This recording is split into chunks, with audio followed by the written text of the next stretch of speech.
Hello friends. एक बार फिर से स्वागत है आपके अपने इस यूट्यूब चैनल पर। साथियों, बात करने वाले हैं आज की इस वीडियो में रीट एग्ज़ाम 2021 में आए उन डाउटफुल प्रश्नों में जिन पर अक्सर हमारे कई साथियों का जो डाउट है बना हुआ है।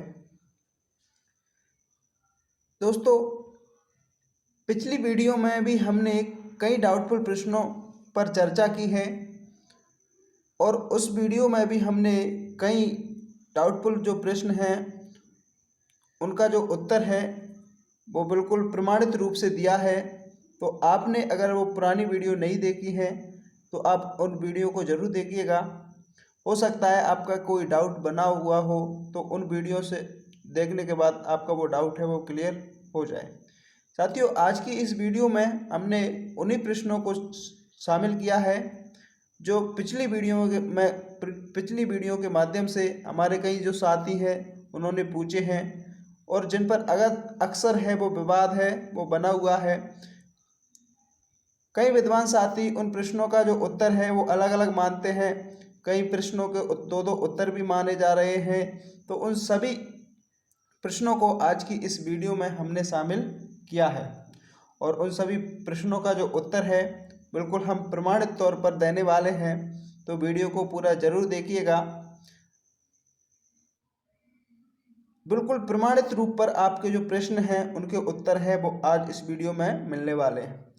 साथियों, वीडियो शुरू करते हैं। वीडियो शुरू करने से पहले मैं आपसे एक रिक्वेस्ट करना चाहूँगा, अगर अभी तक किसी भी साथी ने हमारे यूट्यूब चैनल को सब्सक्राइब नहीं किया है तो प्लीज़ चैनल को सब्सक्राइब करके ज़रूर रखिएगा और बेल के आइकन को भी प्रेस कर लीजिएगा ताकि हमारे द्वारा आने वाली हर एक वीडियो है उसका नोटिफिकेशन भी आपके पास आ सके।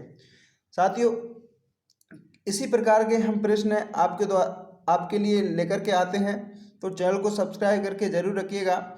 जिस प्रकार आरबीएससी बोर्ड की जो आंसर की आएगी उसका जो सबसे पहले हमारे यूट्यूब चैनल द्वारा आपको प्रोवाइड करवा दी जाएगी। तो चैनल को सब्सक्राइब करके ज़रूर रखिएगा। वीडियो पसंद आए तो लाइक शेयर अपने साथियों को भी करिएगा ताकि वो भी इस वीडियो को देख सकें। चलिए शुरू करते हैं आज की इस वीडियो को। दोस्तों, आज का पहला प्रश्न है, ये प्रश्न काफ़ी चर्चा में चल रहा है और इस प्रश्न के अक्सर अलग अलग उत्तर है वो हमें देखने को मिल रहे हैं। चलिए सबसे पहले हम प्रश्न को पढ़ते हैं। प्रश्न क्या है? प्रश्न हम 74 की चर्चा करने वाले हैं और ये प्रश्न Hindi language read 11 second language का ये पूछा हुआ प्रश्न है। प्रश्न है कि पुलिस ने चोर को दंड दिया। प्रश्न क्या है कि पुलिस ने चोर को दंड दिया। वाक्य में प्रयुक्त विभक्ति का रूप पूछ रहा है। क्या पूछ रहा है आपसे? विभक्ति का रूप पूछ रहा है। और दोस्तों, इस प्रश्न का अगर हम वास्तविक रूप में इसका राइट आंसर देखें तो इसका जो राइट आंसर है वो क्या हो सकता है? कई कई विद्वानों ने इसका जो उत्तर है वो कोई तो उत्तर ए बता रहा है और कोई उत्तर डी बता रहा है। अब देखिए कौन सा उत्तर सही माना जाएगा, इस पर भी हम चर्चा करने वाले हैं और बुक में कौन सा उत्तर दे रखा है उसके बारे में भी हम बात करने वाले हैं। साथियों, इस प्रश्न का अगर हम वास्तविक अर्थ देखें तो अगर वास्तविक अर्थ की बात की जाए तो यहाँ पर आप देख सकते हो कि जो दंड है ये द्विकर्मक धातु के अंतर्गत आती है। इसमें अगर आपने संस्कृत में उन 16 धातुओं को पढ़ा होगा, द्विकर्मक धातु जिसमें द्वि याच पच दंड रुद्र सास ब्री श्री ही नृ ये सभी इसके अंतर्गत आती हैं। और उन सभी 16 धातुओं में कौन सा कारक आता है? कर्म कारक आता है, अर्थात कौन सी विभक्ति आती है? द्वितीय विभक्ति उसमें उपयोग में ली जाती है। तो देखिए साथियों, अगर हम इसके वास्तविक अर्थ की बात करें तो इसका जो वास्तविक अर्थ मेरे अनुसार इसका जो वास्तविक अर्थ आएगा वो कर्ता और कर्म आएगा। देखिए पुलिस कर्ता है ही सही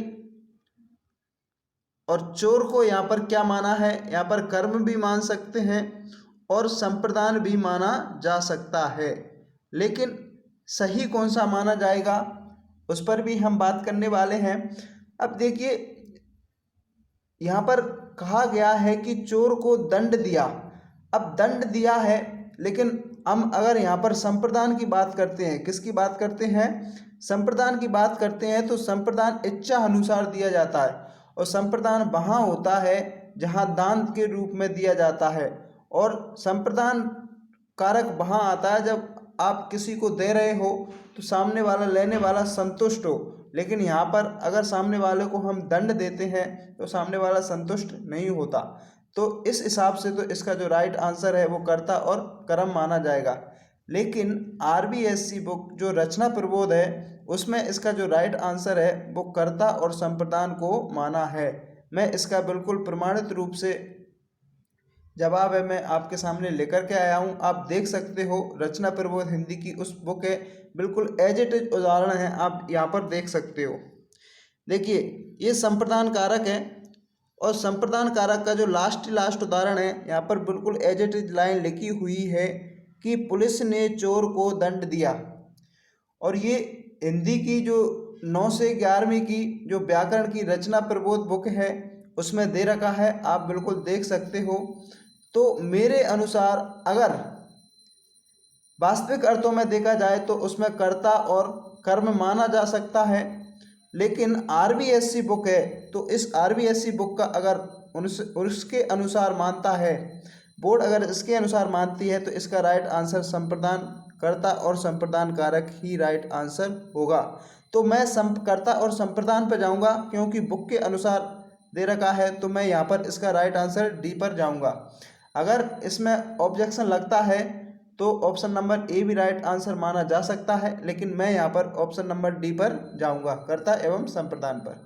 तो दोस्त साथियों, इस प्रश्न पर या तो समझ में आ गया होगा, आपका जो भी डाउट है वो क्लियर हो गया होगा। नेक्स्ट प्रश्न की ओर बढ़ते हैं। अगला प्रश्न आता है, अब ये प्रश्न भी काफ़ी चर्चा में आया है कि जो बजट्टी नामक आभूषण है वो शरीर के किस भाग में धारण किया जाता है। साथियों मैं आपको बता दूं, हमारे कई जो साथी हैं वो कहते हैं कि बजट्टी अलग है और बजंटी अलग है। तो ये सभी इसका आज जो डाउट है वो मैं क्लियर करने वाला हूं। साथियों आपने अगर RBSC की 10th क्लास की बुक पढ़ी हो, उस 10th क्लास की बुक कला एवं संस्कृति वाली बुक है, उसमें इसका जो राइट आंसर है वो बजट्टी गले का आभूषण माना गया है। किसका आभूषण माना है? गले का आभूषण माना है। तो ये इसका राइट आंसर गले का आभूषण ही होगा, इसमें कोई डाउट नहीं है। लेकिन ये हाईलाइट किया हुआ है कि बजट्टी और बजंटी अलग अलग है, लेकिन बजंटी भी दे रखा है। जी हाँ, मैं आपको एक और प्रमाण लेकर के आया हूँ कि आपकी जो लक्स की बुक है उसमें बजट्टी की जगह बजंटी दे रखा है, आप देख लीजिएगा। ये लक्स की आपकी बुक है, इस लक्स की बुक में गले और छाती के आभूषण आपको दे रखे हैं, जैसे तुलसी है, यहाँ पर बजंटी दे रखा है। क्या दे रखा है? बजंटी। जबकि आपके प्रश्न में क्या दे रखा है? बजट्टी। तो देखिए बजट्टी वाला भी प्रमाण मैं आपके लिए लेकर के आया हूँ। RBSC की बुक है, 10th क्लास की है, कला और संस्कृति वाली बुक है। उसमें अब यहाँ पर देख सकते हो आपकी जो आभूषण है वो तुलसी, बजट्टी, हालरो, हासली, तिमणिया, ये सभी किसके आभूषण हैं? गले के आभूषण हैं। तो इसका जो राइट आंसर है वो गला ही होगा, कोई डाउट नहीं है। ये हाईलाइट किया हुआ है, लेकिन इसमें ना तो आपको कोई बोनस मिलेगा, ना ही इसके दो जवाब माने जाएंगे। नेक्स्ट क्वेश्चन है साथियों, ये प्रश्न है, ये भी इस प्रश्न में भी कोई जो टीचर हैं वो अलग अलग आंसर मान रहे हैं। तो चलिए इसके बारे में भी हम चर्चा कर लेते हैं कि CCE में व्यापकता का आशय निम्नलिखित में से नहीं है। क्या पूछ रहा है आपसे? आशय पूछ रहा है कि CCE में व्यापकता का आशय कौन सा नहीं है। ऑप्शन की बात करें तो ऑप्शन नंबर ए आता है विषयों की व्यापकता, बिल्कुल। ऑप्शन नंबर बी आता है उपकरणों की व्यापकता, और सी आता है दायरे की व्यापकता, और डी आता है प्रश्नों की व्यापकता। सवाल ये खड़ा होता है हमारे सामने कि उत्तर कौन सा माना जाए। देखिए साथियों, इसका उत्तर कौन सा माना जा सकता है, कई बुक में इसका उत्तर है वो अलग अलग दे रखा है। लेकिन देखिए यहाँ पर अगर हम देखा जाए वास्तविक अर्थों की ओर देखा जाए तो विषयों की व्यापकता हम इसमें मान सकते हैं, क्योंकि सीसीई में विषयों की व्यापकता को रखा गया है। दूसरी बात करें तो उपकरणों की व्यापकता और दायरे की व्यापकता और प्रश्नों की व्यापकता। तो देखिए यहाँ पर उपकरणों की व्यापकता भी इसमें आ सकता है। देखिए कोई उपकरणों की व्यापकता बताते हैं और कोई प्रश्नों की व्यापकता बताते हैं, लेकिन उपकरणों की व्यापकता को हम कुछ हद तक मान सकते हैं, क्योंकि जैसे मान लीजिए सीसी ही है और सीसी में उपकरणों की व्यापकता हम इस ले सकते हैं, जैसे हमारे पास कोई कंप्यूटर्स वगैरह होते हैं और उसमें श्यामपट्ट वगैरह है और कहीं भी उपकरण है, तो उसमें जो व्यापकता है वो देखी जा सकती है। तो मेरे अकॉर्डिंग उपकरणों की व्यापकता इसका आशय हो सकता है, हमसे नहीं पूछा है। और दायरे की व्यापकता तो बिल्कुल मानी जाती है, क्योंकि दायरे की व्यापकता किस प्रकार देख सकते हैं, जैसे आप देख सकते हो कि सीसीई में इसमें आपके शैक्षिक शैक्षिक सभी क्षेत्रों को शामिल किया जाता है। इसमें जैसे बालक के जैसे आपने पढ़ा होगा केस स्टडी विधि, तो उसमें उसके जो दायरे हैं उसकी व्यापकता को शामिल हम कर सकते हैं। लेकिन प्रश्नों की व्यापकता यहाँ पर ये ऑप्शन डी है वो दे रखा है। मैं इसका राइट आंसर प्रश्नों की व्यापकता को मानूंगा मेरे अकॉर्डिंग। अगर बोर्ड इसका उपकरणों की व्यापकता मान सकती है तो मान भी सकती है, लेकिन मैं ऑप्शन नंबर डी के साथ जाऊंगा कि इसमें प्रश्नों की व्यापकता है वो नहीं मानी जा सकती। कैसे?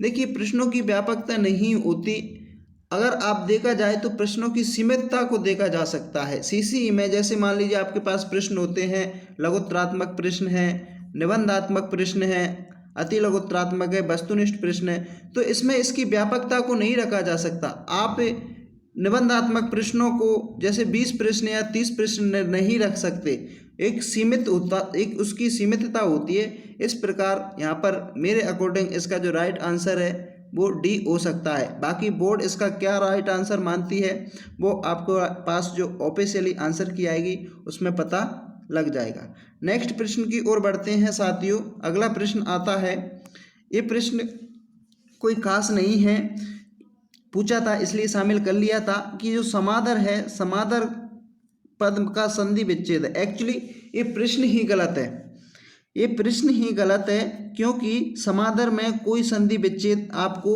नहीं देखने को मिलती है। समादर में एक संयोग मिलता है। क्या मिलता है? सम प्लस आदर। यहाँ पर कोई संधि नहीं है, यहाँ पर संयोग है। क्या है? संयोग है।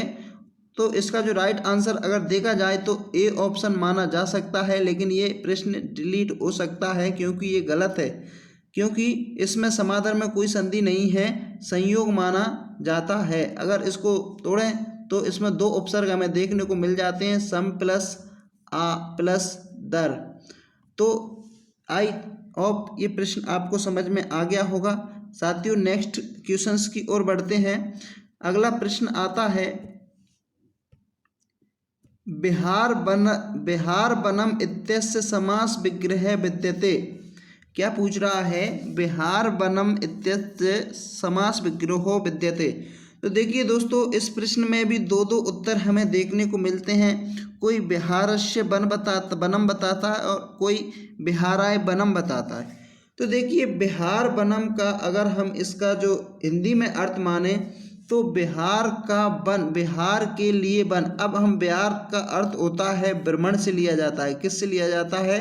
ब्रह्मण से लिया जाता है। तो ब्रह्मण के लिए बन, यहाँ पर ब्रह्मण के लिए बन चतुर्थी विभक्ति का प्रयोग यहाँ पर हो रहा है। तो मेरे अनुसार अगर इसका जो राइट आंसर है देखा जाए तो ऑप्शन नंबर ए हो सकता है, बिहाराय बनम। बाकी बोर्ड क्या मानती है वो आपको आंसर की के आने के बाद ही पता चल जाएगा। तो साथियों ये तो थे आज की वीडियो के जो डाउटफुल प्रश्न जिन पर अक्सर विवाद है वो बना हुआ था।